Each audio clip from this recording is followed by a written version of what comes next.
Assalamu alaikum. So today's topic is about trial balance. It's also used in accounting.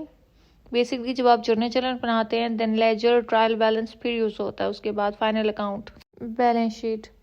So here we talk about trial balance. That what is trial balance? So a trial balance is a list of credit entries and debit entries that business use to internally audit their double entry accounting system. So as we already know कि double entry accounting system क्या होता है जिसमें debit credit use हो रहा होता है like एक ही अमाउंट से अमाउंट जो है वो डेबिट भी हो रही होती है और क्रेडिट भी हो रही होती है। बट ट्रायल बैलेंस क्या होता है कि बिजनेस का जो इंटरनली ऑडिट होता है वो डबल एंट्री अकाउंटिंग सिस्टम के अकॉर्डिंग होता है। तो डेबिट और क्रेडिट एंट्रीज की जितना भी लिस्ट होती है ना उसको हम ट्रायल बैलेंस कहते हैं, ठीक है। पर अगर हम इस ट्रायल बैलेंस को एक इक्वेशन में सम अप करें तो फिर वो क्या होता है कि total debit entries equals to total credit entries. आपकी जो डेबिट एंट्रीज हैं उनका इक्वल टोटल क्रेडिट एंट्रीज के होगा तो उसको हम ट्रायल बैलेंस ही कहते हैं। लाइक वी कैन से कि हमारे जितने भी एसेट होते हैं ना, एसेट में हमने पहले भी पढ़ा हुआ है कि तमाम कैश इन हैंड जो हमारे हाथ में कैश होता है, लाइक हमारे हाथ में जो हमारे पास प्रेजेंट होता है वो कैश, हमारे बैंक में जितना कैश होता है, हमारी इन्वेंट्री, हमारा लैंड, हमारी बिल्डिंग, हमारा प्लांट, मशीनरी एक्सेट्रा एक्सेट्रा, हर वो चीज़ जो एसेट में इंक्लूड होती है, बेशक वो फिक्स एसेट हो या ना हो but it must be on asset. इन तमाम को इक्वल होना चाहिए तमाम की जो क्रेडिट एंट्रीज होती है ना उनके। अब क्रेडिट में आप जितना मर्जी जो जो टर्म हमने पहली पढ़ी हुई है वो सब हमारा क्रेडिट में आता है और उसका इक्वल भी डेबिट के अकॉर्डिंग होना चाहिए। So there are two method of trial balance. कौन कौन से? एक होता है टोटल मेथड और एक होता है बैलेंस मेथड। अच्छा, टोटल मेथड होता है ना उसके अंदर आप रिकॉर्ड कर सकते हैं हर लेजर अकाउंट का डेबिट और क्रेडिट कॉलम का जो अमाउंट होती है ना उसको हम ट्रायल बैलेंस में लेंगे तो हम उसको टोटल मेथड का नाम देंगे, ठीक है। But what is balance method? This method use each ledger account, like हर जो लेजर अकाउंट होता है उसका final debit credit balance trial balance में आता है। मतलब जब आपका फाइनल अकाउंट हो जाता है ना, फाइनल डेबिट क्रेडिट हो जाता है तो फिर हम उसको बैलेंस में लेकर आते हैं।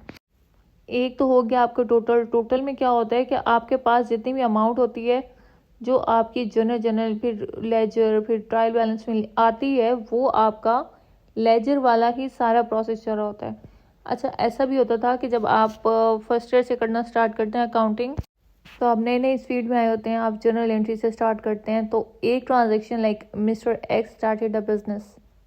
अब जब आप अकाउंटिंग करते हैं ना उसके अंदर एक ट्रांजेक्शन नहीं होती, जब आपका काम ही शुरू होने लगता होता है तो देयर आर मल्टीपल ट्रांजेक्शन, ठीक है।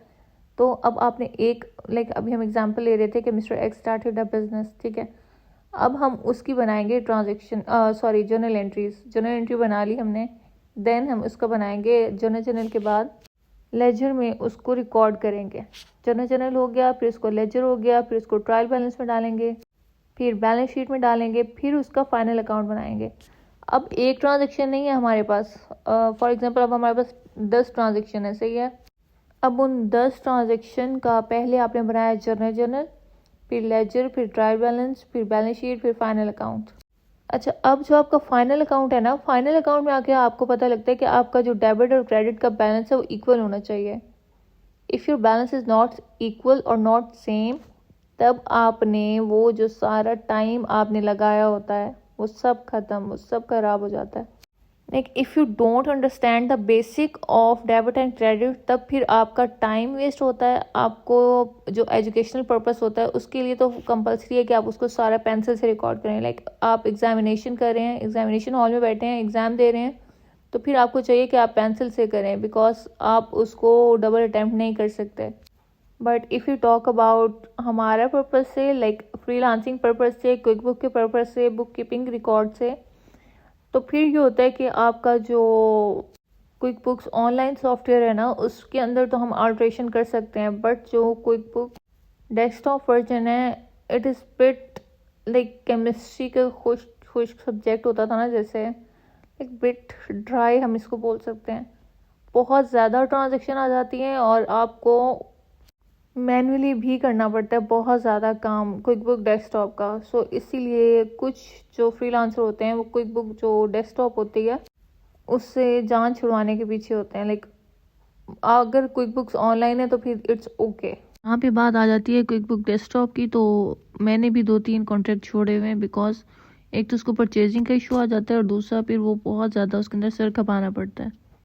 अच्छा, कंट्रा एंट्री ये होती है जब आप अकाउंटिंग करने लगते हैं ना, तो डेबिट क्रेडिट के दौरान अगर आपकी दोनों साइड का लाइक आपके डेबिट और क्रेडिट साइड पर कोई भी इफेक्ट ना पड़े, लाइक ज़ीरो इफेक्ट, तो हम उसको कंट्रा एंट्री बोलते हैं।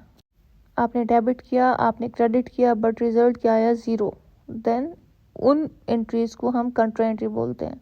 And the main thing is ये सिर्फ बैंक अकाउंट और कैश अकाउंट की ट्रांजैक्शन के लिए रिकॉर्ड की जाती है, यानी हम इसको और किसी भी ट्रांजैक्शन के लिए यूज़ नहीं करते। We just use it as for bank account and जो आपका कैश अकाउंट की ट्रांजैक्शन होती हैं सिर्फ उनके लिए हम इनको यूज़ कर सकते हैं। लाइक आपका परचेजिंग स्टफ, सेलिंग स्टफ, आपका बेशक वो क्रेडिट के ऊपर हो, कैश के ऊपर हो, सॉरी कैश के ऊपर हम करेंगे, क्रेडिट के ऊपर हम नहीं करेंगे।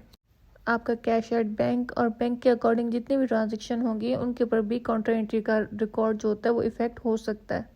अच्छा, जब आप अकाउंटिंग में काउंटर एंट्री वाली ट्रांजैक्शन करते हैं ना, then you feel, I don't know किस लिए, बट आपको थोड़ी सी खुशी होती है क्योंकि आपको थोड़ा सा टाइम, लाइक आपका टाइम बच जाता है और क्रॉस करके देन यू आर ओके। आपको मुफ्त के मार्क्स मिल जाते हैं काउंटर एंट्री के लिए। So that's it.